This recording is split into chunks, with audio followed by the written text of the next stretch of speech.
And I think naturally religion and churches creates that in and out group, like, so Mm, you're part of the group because you obey and believe and you do everything, and and you kind of conform in a way in that religious setting.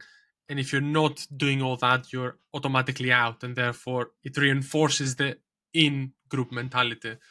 So I think that is yeah, what kind of glues people even more together in kind of in religion. While if you're spiritual but not religious, and which allows much more fluid belief system, then that automatically can be quite, you know, inclusive, yes, but at the same time, it's not binding people together like a glue. yeah. I think that was probably humanity's biggest problem slash debate to solve. It's like the same with nations, like and immigration, like the spiritual but not religious equivalent in terms of immigration is yeah, why not let everyone into our country and have this very vibrant culture where we accept many people from different strands. But then you've got the question of to ask, how can we tie people together or Mm, connect people from very different backgrounds? And then you've got the other side of the argument, which says, yeah, we need to create in group, out group, because that's the only way of creating some, yeah, like some shared values or whatever, and some shared group mentality. So you got one way of connecting people is by excluding people, but I like to think there is a way to connect people hmm, by connecting people. Like it sounds a bit weird, but yeah, like perhaps you could say like, what's if loads of people come into Britain and like, what's our shared values? What's going to bind us together? Is it Christian values? Is there some sort of British values which someone came up with? hmm. But I think yeah, like actually, it's what really It's connects us is our desire to be connected. mm, So to actually mm, want to have community and be accepted, and like our biggest fear is to be rejected. That's I think lots of psychologists have found that that is on the deeper depth of a lot of our fears. So a lot of our fears um, often, if you delve deeper and ask why have you got that fear, if you delve deeper 2 or 3 or 4 times, you often come back to some sort of fear of rejection, and that's probably an mm. evolutionary thing of It, wanting to be in the tribe because being outside the tribe was deadly. precisely, I was going to say that our fear of rejection is fundamental to our psyche because of that exact reason that you Mm. mentioned. If Yet, you, yeah, go yet, on. yet, we also have a desire or like a calling to speak our minds, to be true to ourselves, and that's why a lot of people in the at least Western societies, modern Western societies, don't want to go to a church because it's like feels like you're selling out in a way. You're just Mm, you're accepting that you're not being authentic in terms of what you truly believe, or that you might have to stay quiet when someone asks you about what you really believe. Um, like, do you really believe that Jesus died on the cross 2,000 years ago and that helped us mm, with our mm, mm. sins? Um, And but that's a like, key question for Christians. yeah, well, it's supposed to be the pinnacle, the Yeah, crucial question. But $1 million yeah, question. yeah, but yeah, like, and that's the same with free speech in societies versus connection between people. And but I think a lot of people acknowledge or hope that there is at least some sort of way where we can have a balance where there is free speech, but also we're connected, and so there's something deeper that connects us. Maybe our desire to have connection as what connects us, and then we can have free speech overlaid over that. Mm. Yeah, the problem is that I see, and I don't know what's happening with it, or why. And I've seen a few people talking about it. Is uh, undoubtedly with the increase of social media, take Twitter or X for example, we have more free speech than we've ever had before. Anyone can go on Twitter and Mm. speak their mind at any time, at any day of, and broadcast it out in the world, right? But we're actually becoming, we are, and we're becoming more and more divided by the day. Mm. despite all the free Yeah, speech, it's like we despite split everyone saying what they into wanted. camps, and George Yeah. Washington, when he founded, well, was first president of the United States, he warned against the two-party system. Like, obviously, we associate democracy now with a two-party system, but he actually didn't want the two-party system. But within his lifetime, um, a two-party system started getting formed. So yeah, like it seems like free speech, in a way, which America was kind of founded on. It was one of the parts of the Constitution, obviously. So free speech seems to inevitably lead not to um, everyone agreeing, and it doesn't lead to everyone disagreeing. It leads to two camp mentality. Mm. And Brexit, let's give that as an example, that split nearly 50-50 down the country. Yeah. And I think a lot of things Yeah. do that. It's like some sort of unwritten law, a Yeah. psychological law, I guess, or whatever. But we like to get split into tribes. We almost like, yeah, need to have that balance. Like, and is that free? Like, you could obviously, you logically, you ask the question, how could that be free if there's, if we think we've all got free speech, but actually we're all ending up pretty much being on one side or the other on a 50-50 divide. Yeah. And I think the way that people converse and discuss and communicate with each other through social media, because it's done over much shorter, comment boxes instead Mm, of larger, like letters, let's say. And the way we communicate, like, kind of increases the chances of that division happening, because there is very little room on these small comment boxes for nuance. Usually it's like catchphrases and like mm. gotchas and like, you know, one camp will say this, the other camp will say that, and Well, it's we like haven't boom. It's established the like, connection with someone before. So, as I was yeah, saying, like connection needs to be the primary step. yeah, You need to, like, if you're in two, if you're in one building here and someone else is in one building here, and you're shouting against each other on the yeah, top, you both have to come back to a common ground, which is connection. In terms of connection, or acknowledging that we care for our ancestors, our future generation, our environment, immediate or bigger, and each other, and then we have a debate on those grounds, because really that's what most people are debating about. They want the best way to um, go forwards in terms of having a connected society, having a harmonious environment, and leaving a good future for the next generation. So we often do care about the same things, mm, but we first need to, yeah, like first find agreement with people, and just find that connection and common ground with people, and really see eye to eye before you start debating. mm, And you can't just do that. Yeah, it's not like a trivial thing of like, oh yeah, we've acknowledged that, now let's now go into our argument. It's, you have to, I think, really like get into a vibe with the other person, in terms of really seeing that this is something which is really important to us, and this is why we're um, debating. But we really need to get into that mindset, and then we can slowly start disagreeing if that happens. yeah. But I think social media kind of dehumanizes people in a way, because Mm. we're just like chat bubbles, and just Yeah, replies well, on someone's feed. we And became the artificial intelligence before artificial intelligence even came along. So, yeah, and a lot of people find, yeah, worrying about artificial intelligence coming along, because actually it's really going to take all the artificial stuff away from us that we've been doing, yeah, like artificial jobs and artificial communication. mm. Yeah. Before we kind of get drawn on the artificial intelligence conversation, I was um, I was watching a video the other day from a podcast called the New Statesman podcast, where they were talking how the English literature subject has effectively been dropped by most students these days. In most A levels and colleges and university courses, it's not being Mm, taught at all. And they were combining that with reporting how people, like children and adults, are effectively reading for pleasure less and less.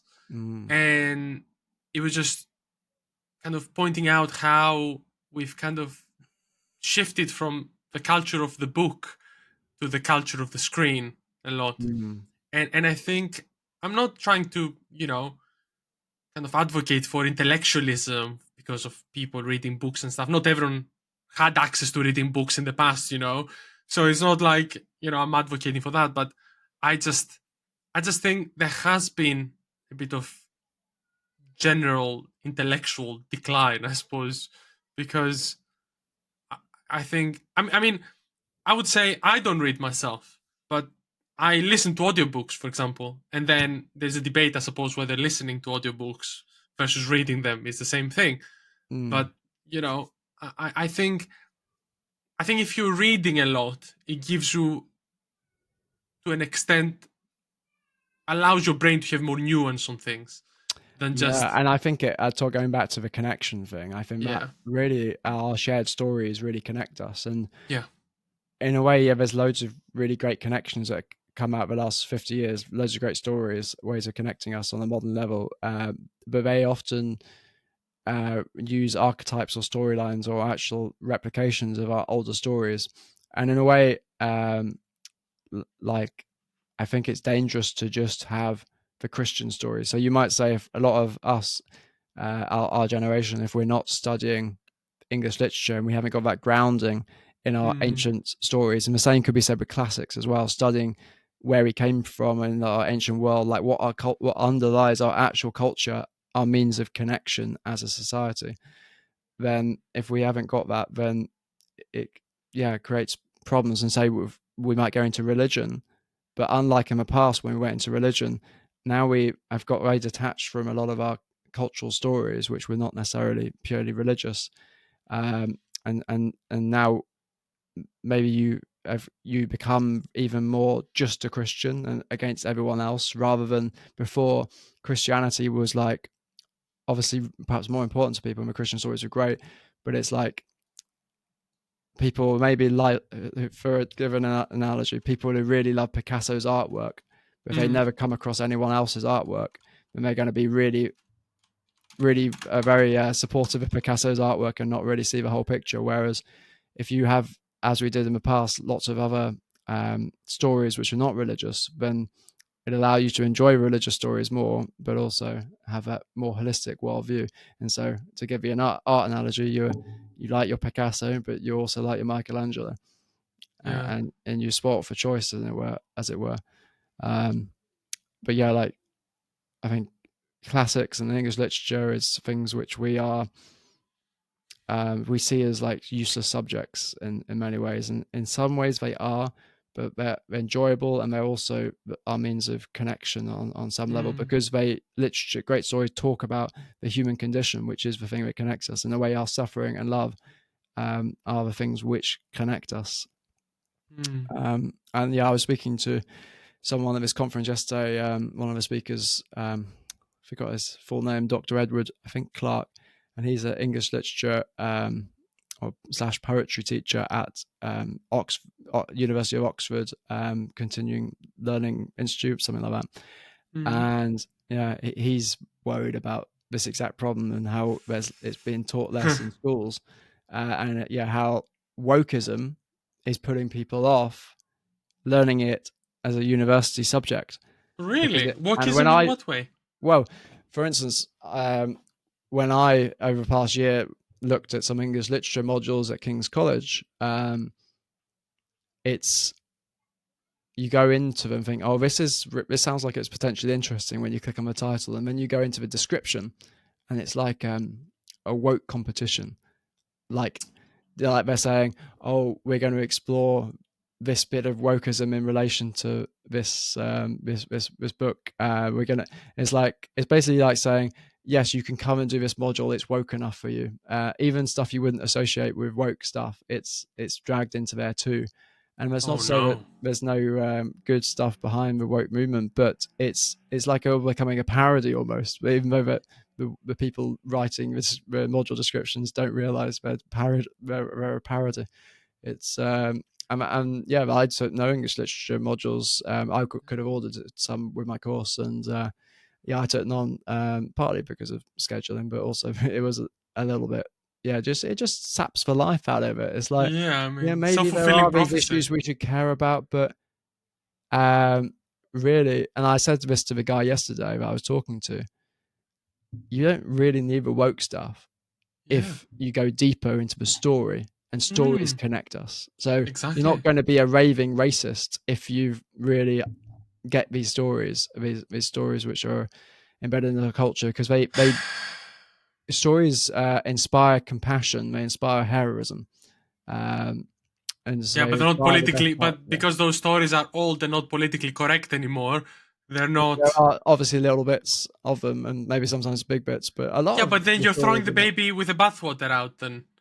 Yeah, yeah, yeah. I think it's a tragedy to let these stories just be neglected. And they bring such a richness to life as an education as well, because you can, like, if you're a great film director or you like watch a lot of films, then you can know, because you study the past great directors, you can know when the new directors are linking back to elements of past films. And same with books as well.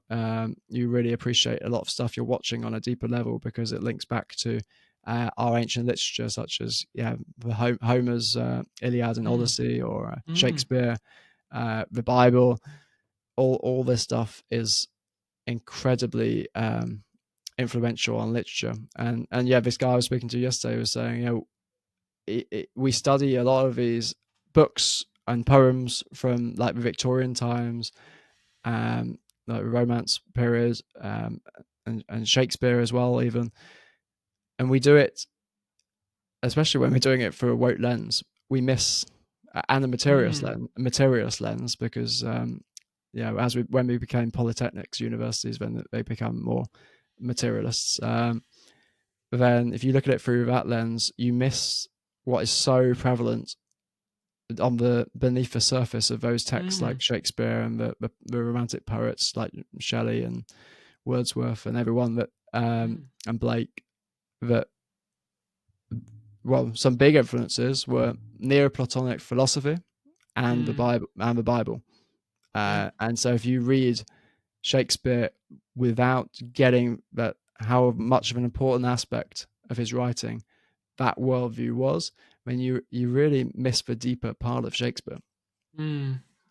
And I think these days, if I can articulate it properly, these days, in especially in the last maybe couple of decades, I would say, maybe in the last decade specifically, we've seen this huge push towards what I was saying before, throwing out the baby with the bathwater, because people will say, "Oh, all these stories of the past harbor things that are inappropriate, let's say, or or they're or they're harboring um, views that are outdated in a way, Mm.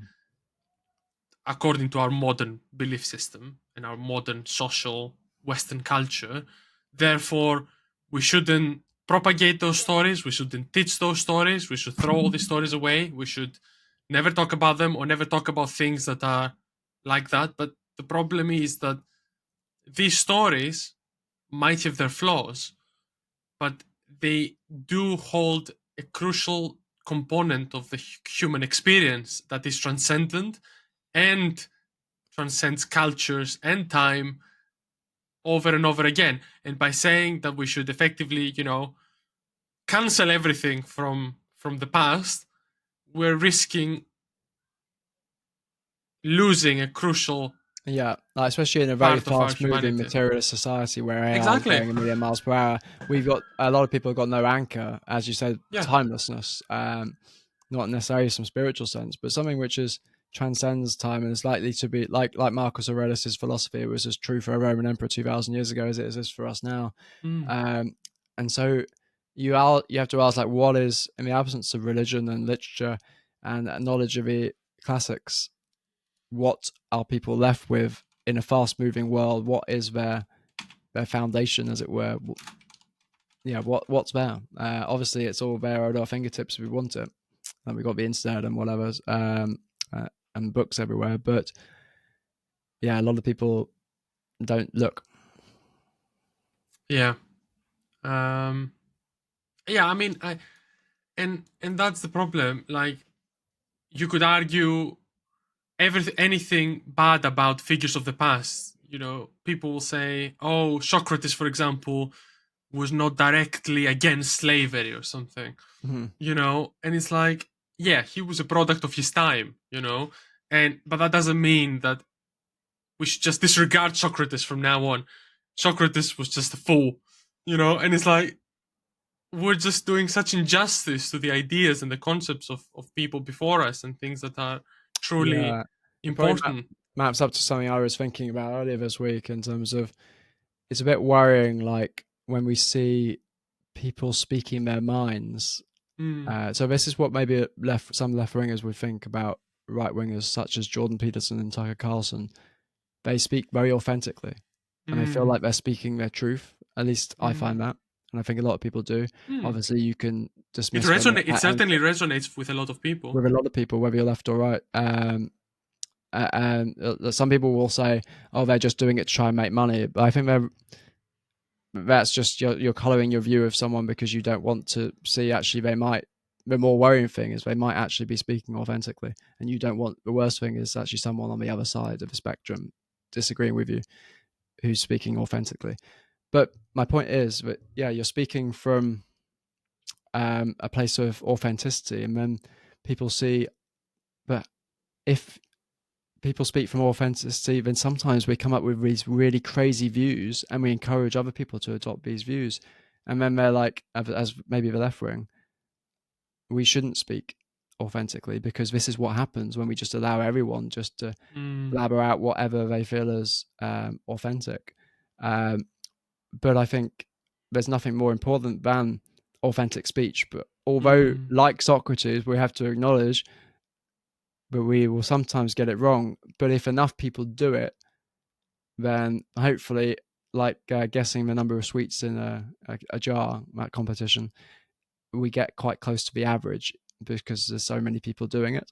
Um, and social media is not the place to do it. But if everyone's, yeah, speak up in the way of not just speaking because you can speak, but when you feel like there's something unjust, to actually just mm, raise your voice. And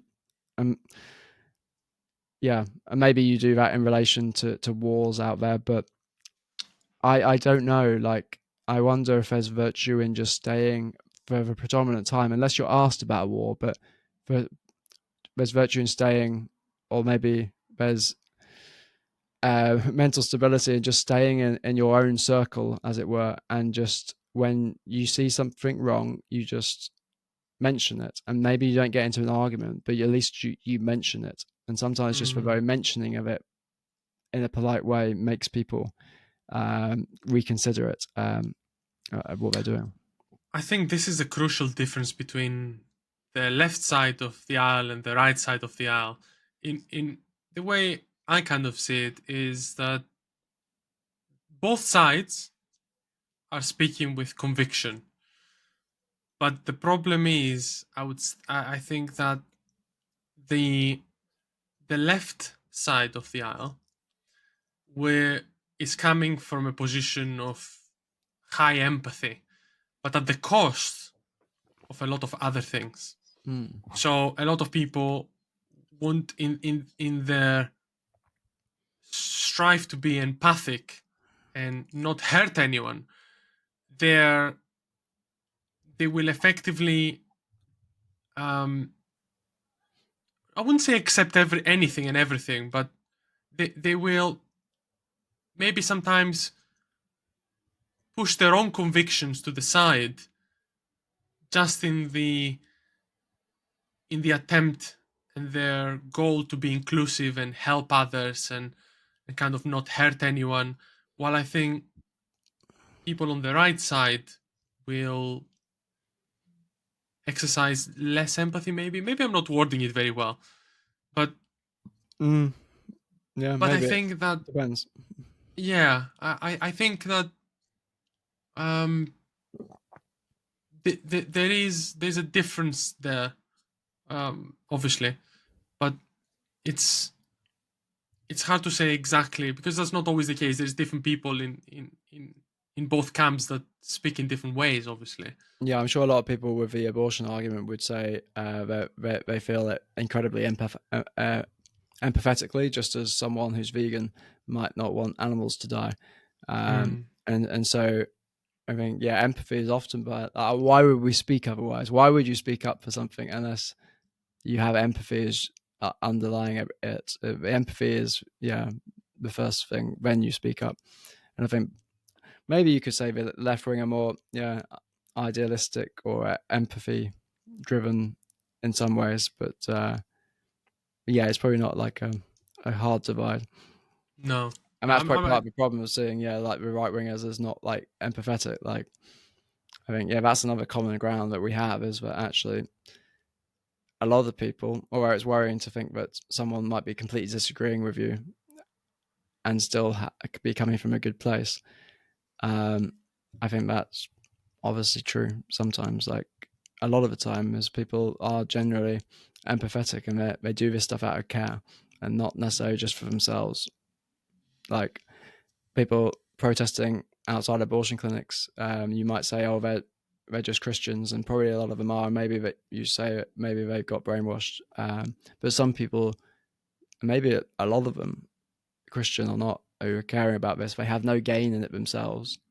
mm. It maybe just, especially in the modern world, it's probably quite an unpopular position to take.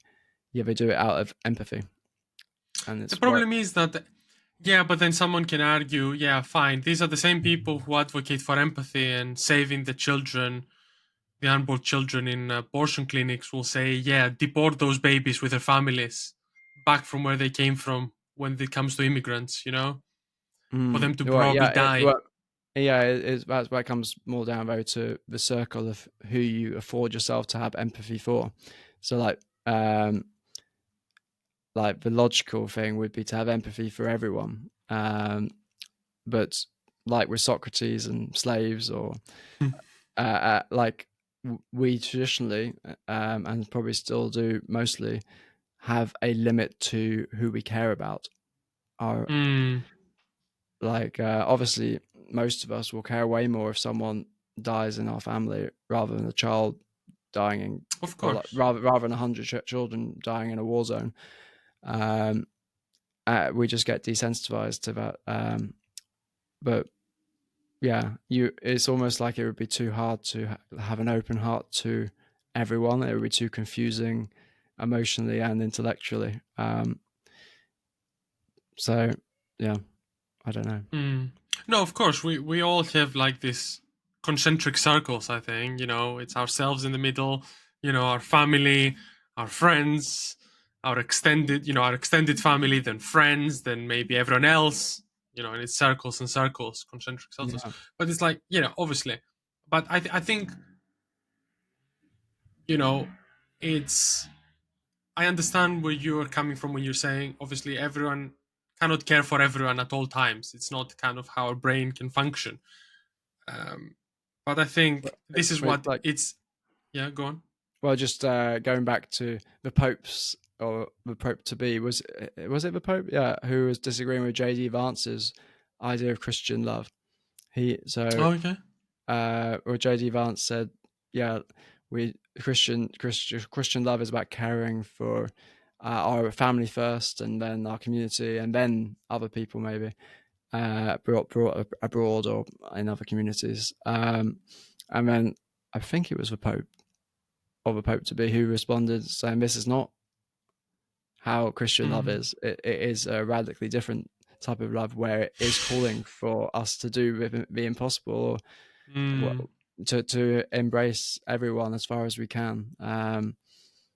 Yeah, and I think that is probably the strongest, the best aspect of Christianity. Obviously, a lot of like Christianity has been overly politicized, and like I watched a debate, surrounded debate with Mehdi Hassan and I against wanted to lots of watch right that and I wingers. haven't yet. Go Yeah, on. very well, good in some ways, but yeah, it's worrying how much like people are very Christian, but are also very right wing and fascist. And Yeah. like they actually, some of the people on the debate acknowledge that they're fascists. I saw the Uh, clip about that, the guy saying he's a yeah, fascist, and he was like happy about it, and everyone was happy about clapping it. as well. Yeah, it's the same thing. Like 5 years ago, people were talking, like Jordan Peterson was talking about communists and how like left wingers are not afraid to today on university campuses, not afraid to talk about that they're communists. And it's like this ignorance of history again. So not only the classics are not being educated to us, not only English literature, not only the religious stories, but also recent history. Yeah. We don't understand the consequences of what can happen with fascism and communism, and we just um, Lack of reading again. with lack of understanding, we just can say it in such a laid back way. I'm a fascist, and but going back to the point of Christianity, um, in its best way, it is a very embracing religion because it. And if you listen to like what Pope Leo and Pope Francis were saying, um, and a lot of churches, I think, are actually calling for this radically different kind of love where we obviously you put your family first, but just because they are around you most of the time. But if someone else from any part of the world was could be helped by you, you would help them equally, and that's what the Pope was saying. That's Wynn's response to JD Vance is that we are all worthy of love, and we should allow ourselves to feel love for anyone and not be scared of limiting ourselves. Yeah, the problem is that in practice, um, as you said, that doesn't. You can. The question is, what does that mean when we say feeling love for others? I mean, people will say, okay, yeah, you can feel love and empathy for others, but that does that mean that, as you said, when it comes to the UK, and immigration, for example, should everyone come in and we can all build individual communities and stuff, and everyone can immigrate to the UK, for example, or something like that?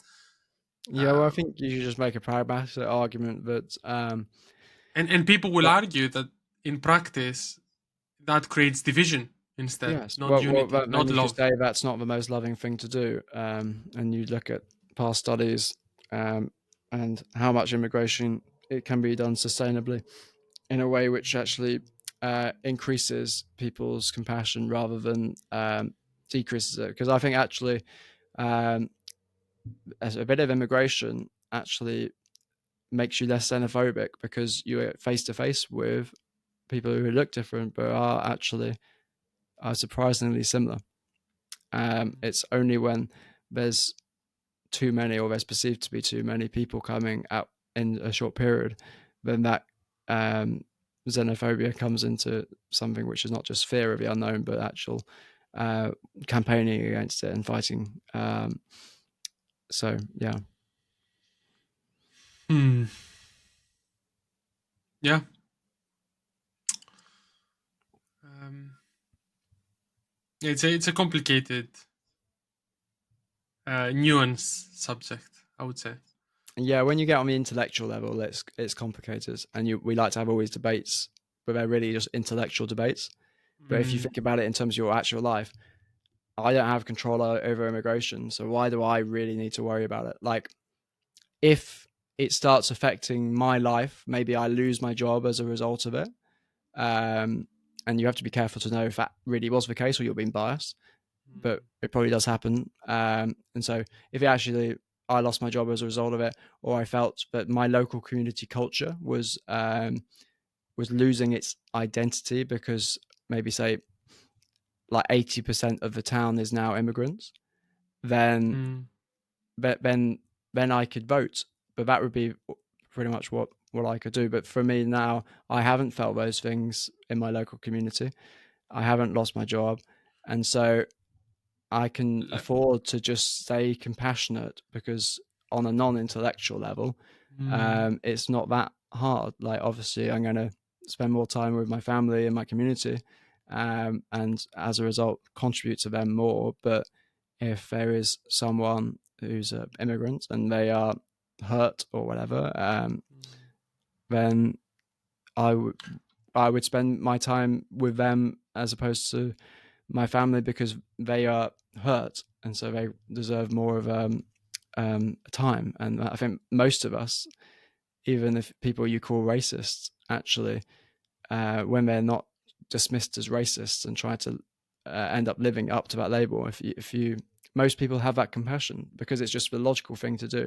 If we're not always rushed and off our feet and really scared and fearful because of the political environment, then the logical thing to do, or the just natural thing that we would do, is rather than going around to our family, maybe that we were going to see, even though they're closer to us, if we see someone in more need, wherever they are from in the world, or whatever difference they have, if they're in more need, I think most of us would help them.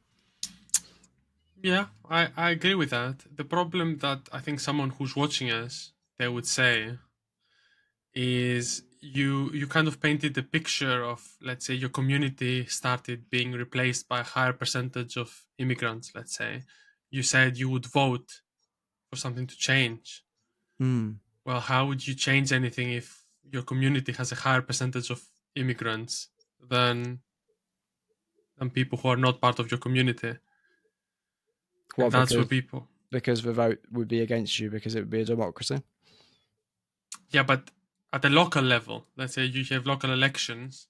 Yeah, Let's say if you live in a community, you said what the percent, like 80% was immigrants, and they were all voting the same. You'd be a minority in that voting and pool. that's a fair point. I guess before So it then got it to would be that, too late. People would argue that this would be too late then for things to change. well, yeah, then that's certainly a risk. But I think it's not just going to get to 80% straight away. It's something which gradually builds up in 99% of instances. Um, and so yeah, I think you would get people voting against it, and obviously like that's shown in even the current immigration Yeah, yeah. stats. Like most of my community is still white British in my town, but I think the Reform Party did very well, and the Conservative Party won the seat. So I think yeah, that it's not just you on your own. Like a whole community will vote against immigration if they feel it's getting too much. I don't think we have to worry about that and making sure there's enough people planning ahead to make sure our whole community doesn't get erased. I think for better or worse, there are people who are more worried about this stuff, and so they Mm, will end up stopping this anyway. So, um, but yeah, you personally just vote when you feel like it's a problem. You don't need to fit. You don't like a lot of this fear comes from anticipation of problems, and so mm, we anticipate of it. We're going to get all replaced or whatever, or our culture is there's going to be no culture to hold us together, which maybe is a valid criticism. But all this planning of it, all this fear out of a potential future, maybe causes problems on a mm, societal level, more problems than it actually perhaps avoids. And the same is true on a personal level. mm. No, yeah, I think I just see it more and more often these days. People are worried about immigration, and I do wonder how many people have actually experienced any of the effects of immigration at a personal level, and how much has it been just looking at social media and Well, that's looking the at problem with social articles and media and the news. news headlines. It can feel incredibly convincing and real. Yeah. As like in a way, it's maybe no more real than just a story. Because there's the book How to Lie with Statistics, which I admittedly haven't read, but I believe the concept is one of those books which the title sort of describes it. But you see it all the time of you can be very convinced by something because someone gives you a statistic, but even if you look it up and it's actually a true statistic, Mm. you'll often find that then the next moment, the next person with a debate will come up with another statistic, and so we got Mhm. cognitive dissonance, and we feel, well, obviously one must be right and one must be wrong. But if they're both facts, maybe actually both of them are right, but the whole situation is really very nuanced, and our brains Mm. don't like that on the whole. Yeah, we've spoken about this before. With that, we don't naturally like to be in that gray zone. Most people don't feel comfortable being in the gray Yeah, but area between that's topics. the open zone. Like and you could make an argument with a true religious mindset, as opposed to that's what a lot of religious people like, is the open heart, as it were, the embracing heart of new ideas and new people and new experiences, open to the world rather than clasping down. Like the philosopher Jiddu Krishnamurti talked about, he challenged our conception of knowledge and learning as something of a fact to grasp onto. And he would say, as soon as you grasp onto something, that's where learning and knowledge ends. That's quite a counterintuitive idea, Mm. especially in this culture. But in a way, it's true, because as soon as we cast down onto something, it dies. We stop thinking for ourselves. Yeah, and We're, it's not just that. As soon as we clamp down on something, we switch off our thinking brain from that point yeah, on. it's It's like we've over. just got a tendency. We want to get to Yeah, the final goal, but yeah, that's it. like if quantum physics and whatever teaches you anything, it's that everything is in a kind of slow or fast flux, and there Mm. is no such thing as things really, and um, everything is in a And, connected spectrum of and things moving along. and there are studies that, kind of how you pointed out one statistics or another.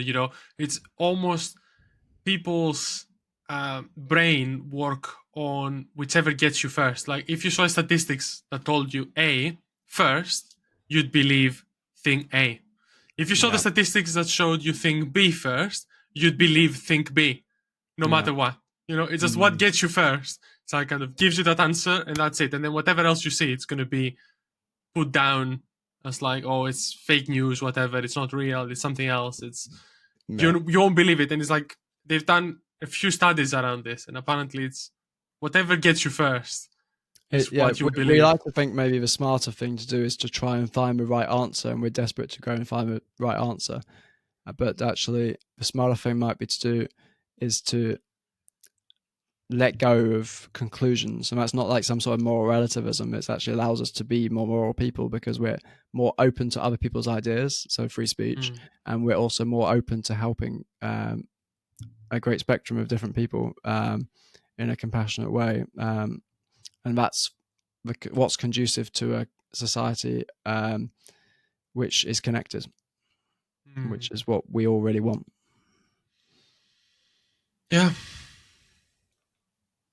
that's what we need to all be more connected, less Yeah, divided. at times it's very worrying, like especially in this modern landscape. You think like, how are we still like fighting at each other, and like how are we still so susceptible to just getting brainwashed by one side on social media and limited stats, and just taking the first fact as face value, and taking that argument. How are we still like at that level? Like I can make you feel like hopeless for the future of humanity if the bulk of humanity thinks like that. Mm. But I think, yeah, we like to think we're getting cleverer, but I think the only way out of the dilemmas we have is not an intellectual way out. And so there is hope for humanity, because we don't need everyone to become way smarter. We just Mm. need everyone to come back to the open heart, which is what all these traditions and religions and stories are inspiring us to have. Mm. Yeah, I'm not sure, especially with the rise of AI, if we're going to get the open heart or if we're going to get an artificial heart through AI instead. We're going Maybe, to maybe, have, maybe a literal artificial heart. yeah, we're just going to be literally fed what the AI decides by the end, and the AI will be thinking for us, and they will tell us what is true and what is not true, and make Yeah, all the well, decisions that's just for going to us be in an the end. extension to our sloppy intellectual thinking currently. So it's a call to make us think differently, because if we don't, things are not necessarily going to be good. Like AI is quite good in the way, like if you got a debate with someone and they give you this stat, and basically that's their whole argument is this stat, um, then you give that to AI and it will give it some nuance, and that's valuable. Like it seems true on some level. Like it's yeah, it allows us to think more nuancedly. Like often AIs are quite nuanced in their answers, The and that's because response, they're yeah. not biased. Obviously, you could make the argument that they are kind of biased, but on the whole, I found that actually they give pretty nuanced answers. Obviously, there's problems then if Mm. the wrong people get their hands on and AI, and for or and that's what I would argue. For now, they give nuanced answers. the fear that people have is that once everyone has AI and everyone has fully integrated AI in their everyday lives, if that AI starts very ever so slightly and slowly giving you biased answers, people wouldn't be able to tell and people wouldn't know that they're being pushed towards a certain direction, because at that point, already we see it, AI has become people's best friends, therapist, confidant, everything. And Yeah. at the end, if that is how people are using AI, and then someone is starting to tweak those responses in the background without you realizing it, and every time you're asking it, give me nuance, it's giving you that ever so slight push towards one direction or another, you wouldn't be able to tell, and then Yeah. you'd be at the mercy Well, of well, yeah. Maybe we that just have to AI. get smarter of how to use it. Because if you said this person is using this stat as their argument, can you give me some nuance? If it didn't give you some nuance, then that's a red flag. It's like The at problem is, least no, you wouldn't tell because you could give you nuance, but even the way that it displayed answers, what's the first one, what's the second point, what's the third point, what's the fourth point, even changes like that could affect how your brain will interpret it. If it gave you the first argument being like the worst argument, I guess, and the less convincing one, that would play into how your brain interprets that reply, even if you ask for nuance. well, Do you yeah, see but what I mean? I guess yeah, obviously that could be a problem. But some people, I would say, don't have any nuance whatsoever. So they just got this one stat in their mind that they're trying to propagate their argument stands on, and so anything else, as long as ChatGPT goes on for past that first mention that first stat, anything else is good in terms of giving some sort of more to the argument, which expands, opens people's Mm. minds a little bit more. Like maybe not perfect, but a lot. I don't know if AI is going to do a worse job than what we have currently. Obviously, that AI could be used to manipulate in other ways and make people maybe more likely to believe their current views. But they could also it has a use at least at the moment to Yeah, yeah, help of with course, of nuance. course. But this is where I would be worried as well, because we all have, because in your mind you'd either agree with the statistic, let's say in that hypothetical example, or you disagree with the statistic. And if the AI knows you and wants to push you towards one or the other, would already probably know whether you are the type of person that would believe the statistic or the type of person that doesn't want to believe the statistic.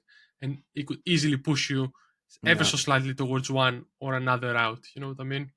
That's where is my fear, but you never yeah, know yeah. Well, how it's gonna happen. I'm just worried with how much power it's getting over people's lives, and I see it with myself. I'm not an AI denier. I'm using ChatGPT daily and yeah. other AI models as well. Like, and it's just so good and it's just so easy for it to become your own personal conversational partner for everything. And the amount of data they're collecting on us and our conversations and our likes and interests and how we process things and how we converse with them will give them so much power over us. Ultimately, the people that own the Well, AIs and it control gives you the power AIs. over weak people. Not in terms of weak, but and I should rephrase that. But people who You're can't. weak if you believe what AI tells you. Well, yeah, like it's in terms of having not like an optimized life, and not in terms of like trying to become rich or anything, but just a normal life, effectively, like what we had 100 years ago, like a good balance of family and activities and work. Um, but if we are more and more stuck inside the house and stuck inside our own minds, then AI can just yeah cause accelerate the brain rot and have more and more an effect on people as time goes on, and it gets worse and worse and worse, like a downward spiral.